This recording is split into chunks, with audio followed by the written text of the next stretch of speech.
Our top focus at this hour amidst the ongoing political firestorm over the special intensive revision of electoral rolls in the poll-bound state of Bihar. Now, RJD leader Tejaswi Yadav on Sunday accused Deputy Chief Minister Vijay Kumar Sinha of holding 2 voter cards. Tejaswi in the case claimed that BJP leader's name appears in both the Assembly, Lakhisarai Assembly constituency and Bakipur Assembly constituency in Patna district. Now, the former Deputy CM also pointed to discrepancies in the age recorded in both the voter IDs. In fact, Tejaswi further targeted the Election Commission, questioning whether the poll body had created forged signatures or if Vijay Sinha had not signed the forms himself. ये voter list जो अभी SIR drive में जो हुआ है वो SIR के बाद की है।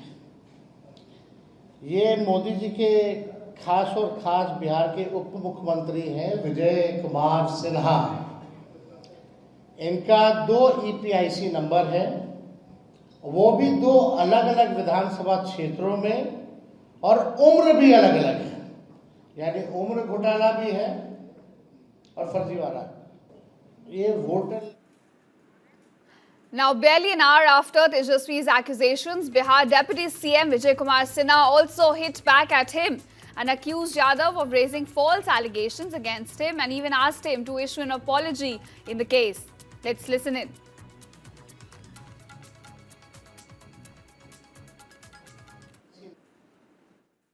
हमारे परिवार के अन्य सदस्यों का नाम था, उन्होंने ही बताया कि आपका नाम हटा नहीं है, तो हमने यहाँ भी BLO को स्वयं फॉर्म भर करके हमने दिया है, उसका रिसीविंग मेरे पास है।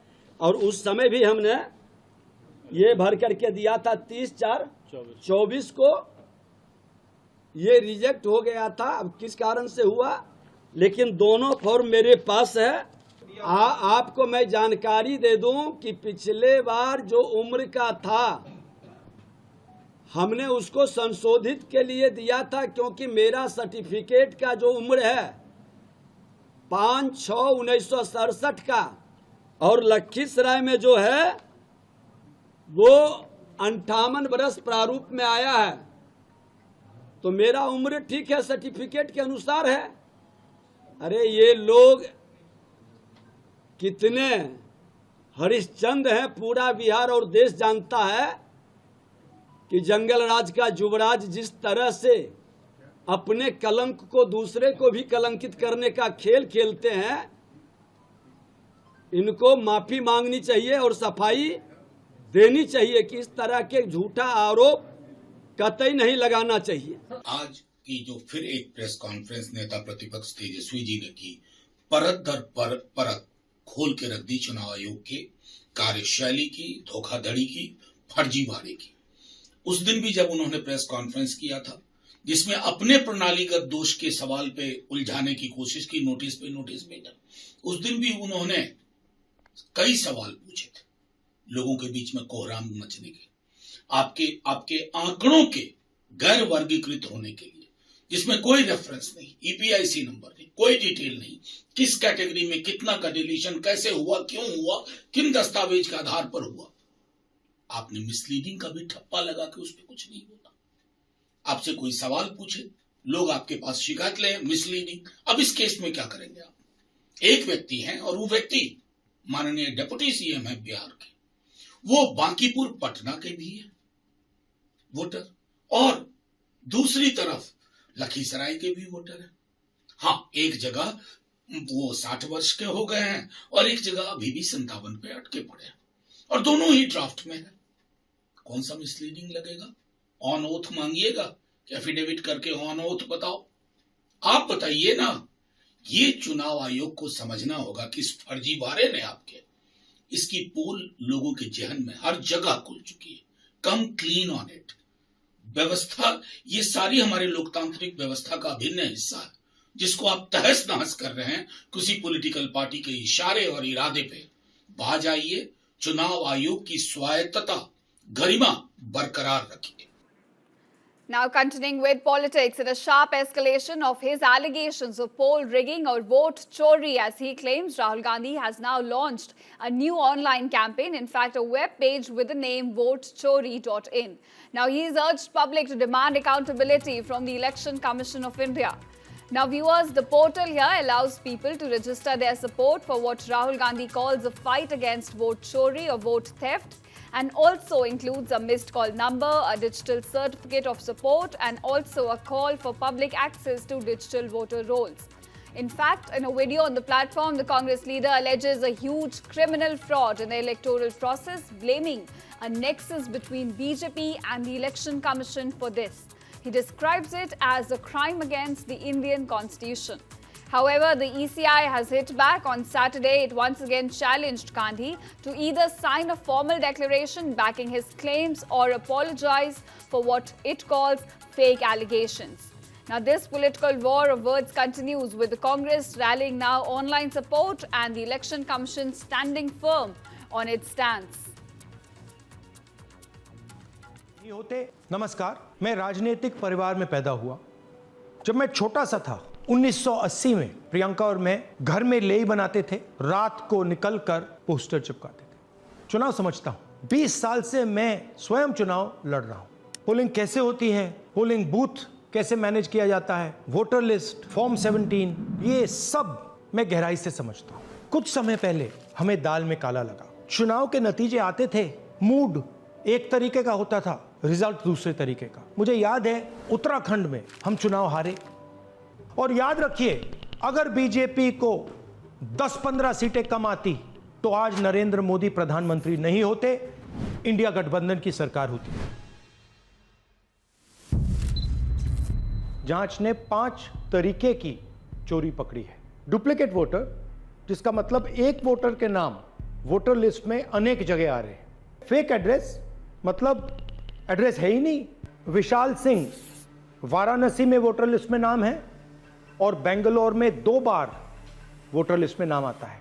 क्या ये वाराणसी में वोट कर रहे हैं या बेंगलोर में वोट कर रहे हैं या दोनों जगह वोट कर रहे हैं? एक और उदाहरण देखिए, हाउस नंबर 0। तो आपने कभी सुना है हाउस नंबर 0? हमने तो नहीं सुना था, मगर बेंगलोर में हजारों हाउस नंबर 0 हैं वोटर लिस्ट पे। और ये जो SIR है, इसका लक्ष्य गरीबों का जो हक है, उनका वोट जो है, उनसे चोरी करने का है। मैं आपको एक और बात बताना चाहता हूं। इस पूरी इन्वेस्टिगेशन में हमने वोटर एडिशन को देखा है, मगर जितना एडिशन होता है, शायद उससे ज्यादा डिलीशन होता है। That's leader of opposition Rahul Gandhi reiterating his allegations of vote theft against the Election Commission, and also alleging that how BJP here is colluding with the poll body to steal elections in the country.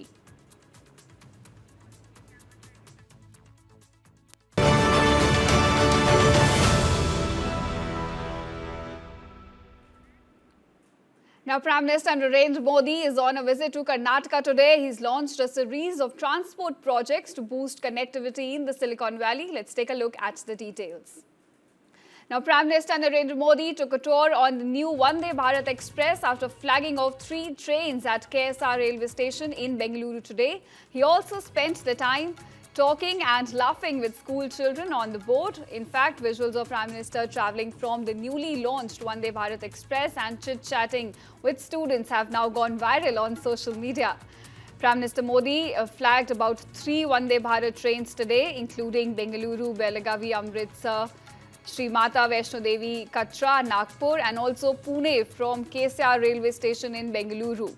Now, the Prime Minister also laid foundation stone for Bangalore Metro Phase 3. This is worth about 15,000 crore and it covers more than 44 kilometers and has about 31 elevated stations. In fact, once complete, it will serve as a wide range of neighborhoods and also address the city's growing transport demands. We understand Bengaluru is famous for its transport problem.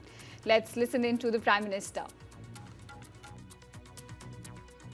Operation Sindoor की सफलता के पीछे बहुत बड़ी वजह हमारी technology और defence में मेक इन इंडिया की ताकत है। और इसमें बेंगलुरु और कर्नाटका के युवाओं का भी बहुत बड़ा योगदान है।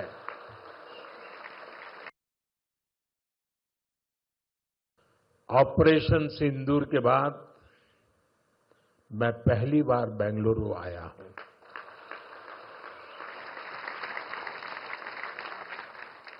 ऑपरेशन सिंदूर में भारतीय सेनाओं की सफलता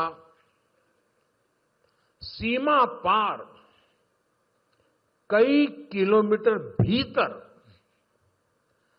आतंकवादी ठिकानों को नेस्त नाबूद करने की ताकत और आतंकवादियों के बचाव में उतरे पाकिस्तान को कुछ ही घंटों में घुटनों पर लाने की हमारी क्षमता पूरी दुनिया ने नए भारत के इस स्वरूप के दर्शन किए हैं। Now, Prime Minister, while flagging off a series of transport projects, also hailed the Silicon Valley and how these projects will now boost the connectivity in the city.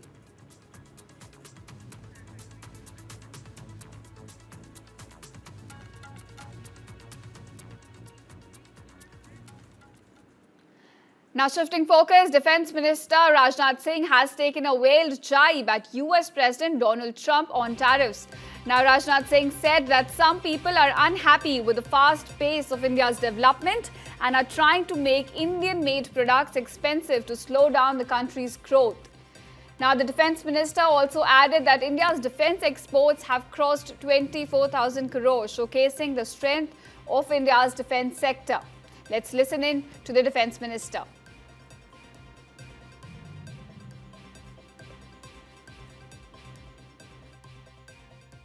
And of Sindoor, what we did, we played chess. Now, what does it mean? It means we did not know what is the next move the enemy is going to take and what are we. कुछ लोग हैं जो भारत के का विकास जितनी तेजी के साथ हो रहा है उन्हें रास नहीं आ रहा है, उन्हें अच्छा नहीं लग रहा है। सबके बास तो हम हैं, भारत कैसे इतनी तेजी के साथ बढ़ रहा है।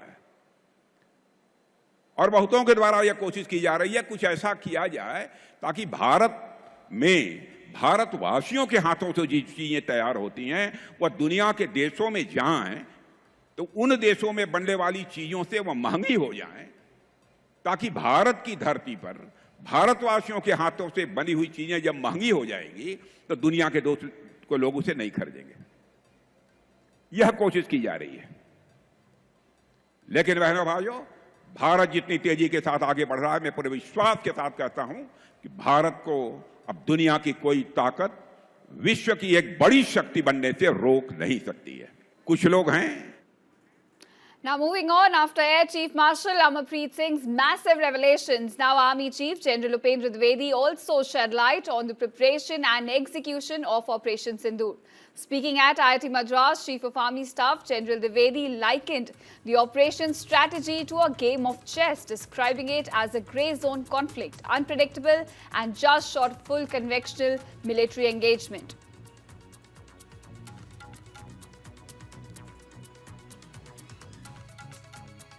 Of Sindoor, what we did, we played chess.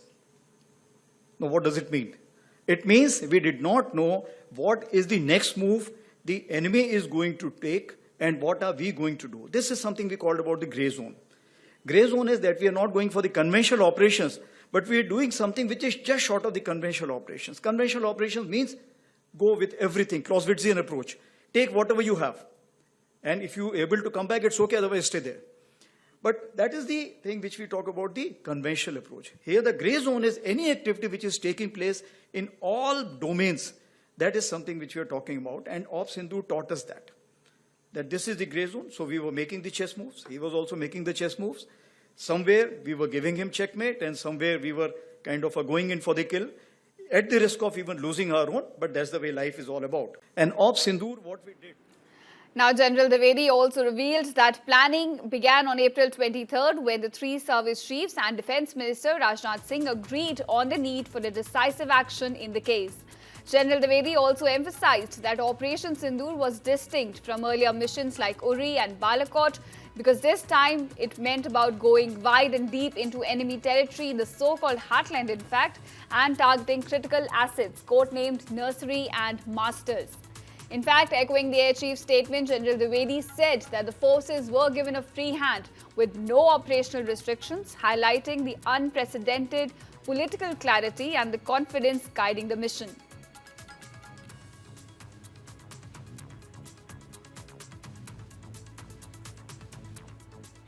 And since Op Sindoor, you may be actually saturated by seeing the TV and the parliamentary debates. So I will not spend much time on that. I will say how the technology came into play. But certain things important. 22nd April, you're aware what happened in Pahalgam, and it actually shocked the nation. 23rd is the time when next day itself, we all sat down. And this is the first time which RM has also said, I think enough is enough. And all the three chiefs were very clear, something has to be done. And the free hand was given, of course, that you decide what is to be done. And that is the kind of a confidence with the political directions and political clarity for the first time we saw. And that's what made a difference, because we want to do a lot, but that kind of a hand-holding and kind of a free, no terms of restrictions, if I can say that. And that is what kind of raises up your morale. And that is how it helped our army commanders or commander-in-chiefs on ground to kind of act as per their wisdom. Meanwhile, Chief of Defence Staff General Anil Chauhan also described the success of Operation Sindoor as a testament to the synergy and operational cohesion among the three services of the country. Defence Minister Rajnath Singh also praised Operation Sindoor, underscoring India's firm stance against terrorism. आपने देखा कि operation सिंदूर हुआ। शिवराज सिंह जी ने आपके सामने चर्चा की कि कैसे पहलगाम में कुछ आतंकवादियों ने आकर हमारे वहां पर्यटन के लिए गए कुछ निर्दोष नागरिकों की निर्मम हत्या कर दी थी। मेरे बहनों भाइयों, उन्होंने मान लिया था कि भारत शांत होकर बैठ जाएगा। हमारे प्रधानमंत्री जी का संकल्प था, हम लोगों ने तय किया, हम इसका मुंहतोड़ जवाब देंगे। और आपने देखा होगा, ऐसी कल्पना भी कभी नहीं की जा सकती थी, धर्म पूछ कर मारेंगे। पूछते थे कि तुम कौन हो। बहनों भाइयों, हम लोग धर्म किसी का पूछ कर किसी की हत्या नहीं कर सकते। हम तो किसी की हत्या में विश्वास ही नहीं करते। जो हमें छेड़ेगा हम उसे छोड़ेंगे नहीं। यह भी संकल्प है, यह भी ताकत भारतवासियों के अंदर है। जो एयर चीफ मार्शल ने कहा है कि हमने 5 जेट्स डाउन किया है पाकिस्तानों को, बहुत खुशी की बात है। और जो उन्होंने कहा हम इसमें उनको आदर और सम्मान देते हैं। लेकिन सवाल क्या है कि आज इस चीज़ को पता था राजनाथ सिंह जी को, नरेंद्र मोदी जी को, अमित शाह जी को। ऑपरेशन सिंदूर की चर्चा हुई थी पार्लियामेंट में, संसद में। ये जो बात अभी जो एयर चीफ मार्शल बोल रहे थे, वो क्यों नहीं बोला संसद के अंदर पहले से, अचानक आज क्यों बोल रहे हो? और दूसरी बात है कि हमने सीजफायर क्यों किया जब हम आगे हैं, हम उनके जेट्स डाउन कर रहे हैं, अचानक ये सीजफायर क्यों? वो है हमारा सवाल। इसका जवाब प्रधानमंत्री को देना ही पड़ेगा कि हम पीछे क्यों हटे, हमको आगे जाने था। उन्होंने ही कहा ना, अमित शाह ने कहा कि पीओके हम वापस लेंगे। हम आज बोल रहे पीओके वापस ले लो। अमित शाह जी, नरेंद्र मोदी जी, आपने सीजफायर क्यों किया? This is what we are saying about the political will. Question remains that why did Prime Minister Modi pause Operation Sindoor? What concessions did he extract? We remember 1971, the Pakistani armed forces surrendering. We've all seen that famous picture where they surrendered and they handed over their weapons. But in this particular case, we want to know that when the Indian armed forces had the upper hand, and Prime Minister Modi decided to stop, What concessions did he extract? What promises did he get? What benefit was there?